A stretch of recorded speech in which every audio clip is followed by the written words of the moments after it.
Você não encontra Maquiavel num salão calmo, cercado de filosofia abstrata. Você encontra Maquiavel num lugar bem mais sujo. Uma Itália quebrada em cidades rivais, alianças que mudavam de lado, papas agindo como chefes de guerra, famílias bancárias mandando em governos, exércitos mercenários vendendo lealdade para quem pagasse mais, e governantes sorrindo em público enquanto calculavam quem precisavam trair antes do amanhecer. Nicolau Maquiavel nasceu em Florença, em 1469, e não escreveu sobre poder como um homem que observava tudo de longe. Ele trabalhou dentro da máquina. Serviu à República Florentina, cumpriu dezenas de missões diplomáticas, viu de perto a ascensão e a queda de figuras decisivas, observou Roma, acompanhou o jogo dos Borgia, entendeu a força dos Médici e sentiu na pele o que acontece quando o poder muda de mãos e decide apagar os que serviam ao regime anterior. Quando os Médici voltaram ao comando de Florença em 1512, com apoio militar externo, Maquiavel foi preso, torturado e empurrado para o exílio. É nesse cenário que ele escreve O Príncipe, em 1513. Então, o livro já nasce sem perfume. Ele não foi escrito para confortar ninguém. Foi escrito por alguém que viu a política arrancar a máscara da moral e mostrar os dentes. Essa é a primeira verdade desconfortável do livro. Maquiavel não parte da pergunta como um governante deveria ser, mas de uma pergunta muito mais perigosa. Como um governante continua de pé quando o chão inteiro quer puxá-lo para baixo? Esse deslocamento muda tudo. Durante muito tempo, textos dirigidos a governantes tentavam ensinar virtudes elevadas, moderação, piedade, justiça ideal. Maquiavel atravessa essa tradição com uma faca. O ponto dele não é que bondade seja inútil em toda situação, nem que a crueldade seja bonita. O ponto é mais frio. Ele diz, em essência, que um governante que quiser sobreviver não pode depender só das virtudes admiradas em sermões, porque a vida política pune o ingênuo. Em vez da virtude moral clássica, ele trabalha com outra ideia, a virtude. Energia, adaptação, ousadia, cálculo, leitura do momento, capacidade de agir com firmeza e, quando necessário, fazer o que a situação exige, mesmo que isso choque a moral comum. O governante eficaz, nesse raciocínio, não é o mais puro. É o que percebe a hora de ser duro, a hora de ceder, a hora de parecer bom e a hora de golpear primeiro. A reputação de Maquiavel como autor amoral nasceu muito daí, embora o centro do argumento dele seja menos um elogio do mal e mais uma descrição da política quando as instituições são frágeis e o poder está sempre ameaçado. A Itália que cerca esse livro ajuda a entender por que a linguagem dele é tão cortante. O território não era um país unificado, era um tabuleiro nervoso. Florença, Veneza, Milão, Nápoles, os estados papais e outras forças menores se observavam com desconfiança constante. Alianças mudavam, invasões estrangeiras redesenhavam o mapa, a diplomacia girava em torno de equilíbrio de poder e medo. A entrada francesa em 1494 abriu uma fase ainda mais brutal da política italiana, e a disputa entre França, Espanha, papado e potências locais empurrou a península para décadas de instabilidade. Maquiavel não está inventando um universo cruel para parecer original. Ele está reagindo a um mundo em que a fraqueza estatal custava cidades, fortunas e vidas. Quando ele insiste tanto em armas próprias, em liderança firme e em não depender de mercenários, isso nasce da experiência. Governos que terceirizavam sua defesa compravam uma paz falsa. Mercenários podiam lutar mal, desertar ou virar ameaça. E quando o livro parece obcecado com segurança, tomada do poder, prevenção de rebeliões e destruição de rivais, ele está ecoando justamente esse ambiente de estados inseguros, cheios de fissuras, onde a demora em agir podia ser fatal. É aqui que aparece uma das frases mais lembradas de Maquiavel, mesmo quando citada de forma simplificada: a discussão sobre ser amado ou temido. Muita gente repete isso como se ele estivesse defendendo sadismo político. Não é tão raso. O raciocínio dele é que o amor popular é instável porque depende da vontade das pessoas, e a vontade muda conforme o interesse, o medo, a conveniência e a memória curta. O temor, quando bem administrado, seria mais confiável, desde que não escorregue para o ódio. Esse detalhe costuma sumir nas caricaturas.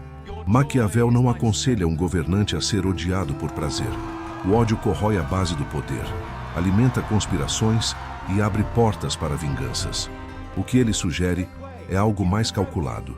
Preserve a autoridade, faça com que as pessoas sintam o peso da punição, mas evite humilhações inúteis, saques desnecessários e ataques à propriedade e à honra que transformem obediência em rancor irreversível. Isso ainda soa atual, porque ele toca numa ferida permanente do poder. Toda liderança quer parecer amada, mas quase toda a estrutura de mando, quando pressionada, acaba recorrendo ao medo, à disciplina, ao constrangimento ou à ameaça velada. Mudam os figurinos. A engrenagem continua reconhecível. Maquiavel também percebeu algo que segue vivo em qualquer época. Governantes não sobrevivem apenas pelo que são, mas pelo que conseguem fazer os outros acreditarem que são. A imagem pública não é adorno, é arma. O príncipe ideal para ele precisa parecer piedoso, confiável, justo e equilibrado, mesmo que internamente esteja pronto para agir de outro modo quando a ocasião exigir. Isso não é apenas hipocrisia pessoal, é uma teoria sobre percepção política.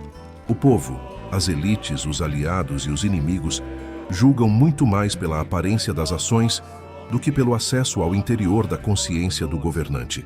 Em outras palavras, quem domina a imagem domina parte da realidade política. O livro inteiro é atravessado por essa tensão entre ser e parecer. E isso talvez explique por que o príncipe sobreviveu tanto. Ele não fala apenas de reis com mantos de veludo. Ele fala de qualquer estrutura em que a encenação de virtude possa sustentar a autoridade real. O executivo que posa de humilde enquanto destrói concorrentes, o líder religioso que prega pureza enquanto protege sua máquina, o político que abraça crianças diante das câmeras enquanto negocia a faca nos bastidores, todos eles cabem nesse espelho. Maquiavel escreveu num mundo de repúblicas, principados e papas guerreiros. Mas o desconforto que o livro provoca vem do fato de que ele ainda reconhece o palco quando olha para o nosso. Talvez o ponto mais mal compreendido de O Príncipe seja a ideia de que Maquiavel estaria simplesmente ensinando maldade. Ele é mais duro que isso. O que ele ensina é método. Ele observa que a política não recompensa automaticamente quem é justo, e que um governante incapaz de adaptar sua conduta ao momento pode perder o Estado inteiro tentando preservar a própria inocência. É nesse sentido que a virtude vira a palavra-chave do livro. Não se trata de pureza moral, mas da capacidade de ler o tempo, antecipar riscos, dobrar a própria conduta conforme a necessidade e agir antes que os outros imponham o ritmo. Aí entra outra noção decisiva: a fortuna. Para Maquiavel, a fortuna é aquilo que escapa ao controle, o imprevisto, a reviravolta, o colapso, a enchente que derruba a ponte que parecia segura. O governante competente não elimina a fortuna, porque isso é impossível. Ele prepara diques, cria margem de manobra, monta força, consolida apoio, reduz dependências e não confunde período de calma com garantia de futuro.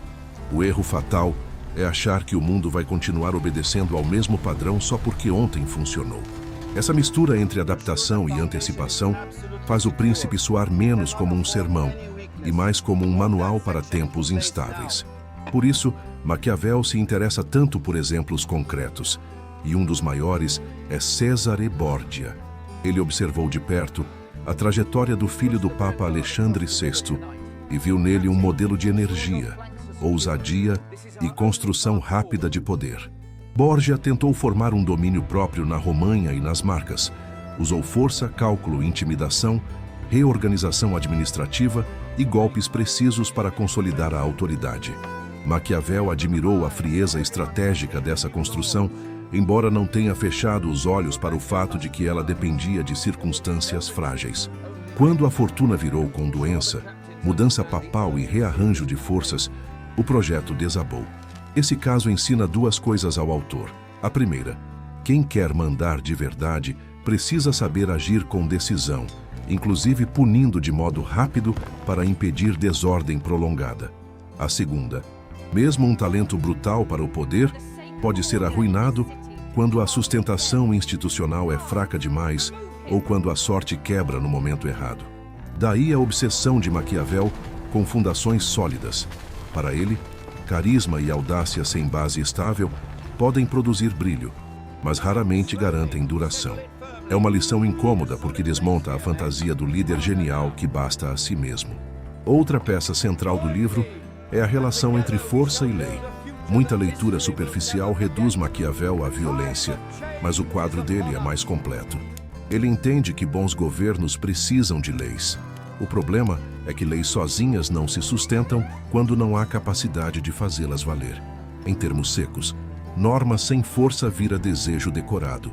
O governante que imagina comandar apenas pelo direito, sem meios de imposição, se torna presa fácil.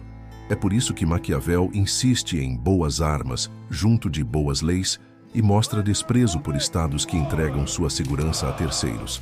A experiência florentina, o uso de mercenários e a fragilidade política italiana alimentam essa ideia o tempo todo. Quando ele defende que um príncipe tenha seus próprios meios de defesa e desconfia de tropas alugadas, não está apenas falando de guerra convencional. Está falando de autonomia real. Toda autoridade dependente demais de forças externas, militares, financeiras, clericais ou oligárquicas, governa com coleira. E um poder de coleira sempre acaba pagando o preço. Isso explica por que O Príncipe também pode ser lido como um livro sobre dependência. Quem não controla os instrumentos centrais da sua permanência vive à mercê da vontade alheia. Há ainda um ponto desconfortável que faz o livro atravessar séculos. Maquiavel entende que a moral pública muitas vezes funciona como linguagem de legitimação, não como motor real das decisões. Isso não significa que ele acredite que toda pessoa seja monstruosa em privado. Significa que, quando o poder entra em jogo, governantes e grupos dominantes costumam revestir seus interesses com palavras nobres. Falam de paz para justificar conquista. Falam de ordem para esmagar adversários. Falam de fé enquanto acumulam força e patrimônio. Falam de segurança enquanto ampliam mecanismos de controle. Esse mecanismo já estava visível no tempo dele, numa Itália onde religião, guerra, diplomacia e finanças se entrelaçavam de forma dura. Papas atuavam como atores políticos decisivos, famílias poderosas misturavam prestígio, dinheiro e governo, e a fronteira entre princípio e conveniência raramente era pura. Talvez por isso o livro ainda ofenda. Não porque ele nos ensine algo completamente novo, mas porque ele tira o disfarce do que muita gente prefere chamar por nomes mais bonitos. Maquiavel não criou a sujeira. Ele teve a indelicadeza de descrevê-la sem cosmético.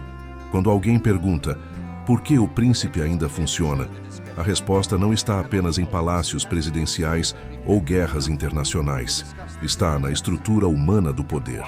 Onde houver disputa por comando, medo de queda, necessidade de parecer confiável, manipulação de imagem, barganha com aliados e cálculo frio sobre o momento de agir, Maquiavel continua respirando. Empresas fazem isso, igrejas fazem isso, partidos fazem isso, chefias locais fazem isso. Até relações pessoais às vezes reproduzem esse teatro em escala menor. A pessoa que nunca mostra tudo o que quer, que preserva a imagem de calma enquanto acumula vantagem, que mede quando agradar e quando pressionar, e sabe que a percepção do grupo vale quase tanto quanto a substância do ato. Claro que ler tudo pela lente maquiaveliana seria empobrecedor. Nem toda liderança é fraude, e nem toda ordem depende de crueldade. Mas ignorar o que Maquiavel enxergou também é infantil. O que ele revela não é que o mal sempre vence. O que ele revela é que poder sem leitura realista do conflito costuma ser devorado por quem tem menos pudor e mais preparo. E essa é uma verdade que quase ninguém gosta de encarar olhando de frente. Só que reduzir Maquiavel a um vendedor de tirania também é uma leitura preguiçosa. A própria tradição de interpretação do autor mostra isso. Alguns o veem como realista radical, outros como analista científico da política, outros lembram que ele tinha clara simpatia pela vida republicana em obras como os discursos sobre Lívio. Isso importa porque O Príncipe não esgota o pensamento dele. O livro fala a uma situação específica, a um problema específico, e responde com brutal honestidade as condições de um tempo em que a fragmentação italiana, as invasões externas e a fraqueza dos estados tornavam a sobrevivência política um exercício feroz. Maquiavel não está escrevendo para um paraíso constitucional. Ele está escrevendo para um ambiente em que hesitação podia significar aniquilação. Ler o texto como se fosse apenas apologia do abuso perde metade da força. Ler como se fosse só ironia também simplifica demais. O que torna o livro incômodo é justamente essa mistura de diagnóstico duro com utilidade prática. Ele não se contenta em dizer que o mundo político é feio. Ele tenta mostrar como se navega dentro dele sem afundar na primeira maré. É por isso que a pergunta mais viva do livro não é Maquiavel estava certo em tudo, mas o que acontece com um governante que se recusa a entender como o poder opera de fato. Para ele, acontece o previsível. Cai. Cai porque confia demais na gratidão. Cai porque entrega sua defesa a outros. Cai porque acha que imagem basta sem força. Cai porque recua diante da necessidade de agir. Cai porque confunde bondade com incapacidade de punir. Cai porque não percebe que rivais estão organizando o movimento seguinte. Essa lógica ajuda a entender por que tantas lideranças parecem sólidas até o minuto em que quebram. Poder costuma ruir antes por erro de leitura do que por falta de discurso bonito. Maquiavel não dá garantias. Ele oferece vigilância. Diz ao governante: não durma no conforto da aprovação. Não entregue instrumentos centrais da sua permanência. Não confie cegamente em homens que estão com você apenas enquanto o vento sopra a favor. Não trate o acaso como detalhe.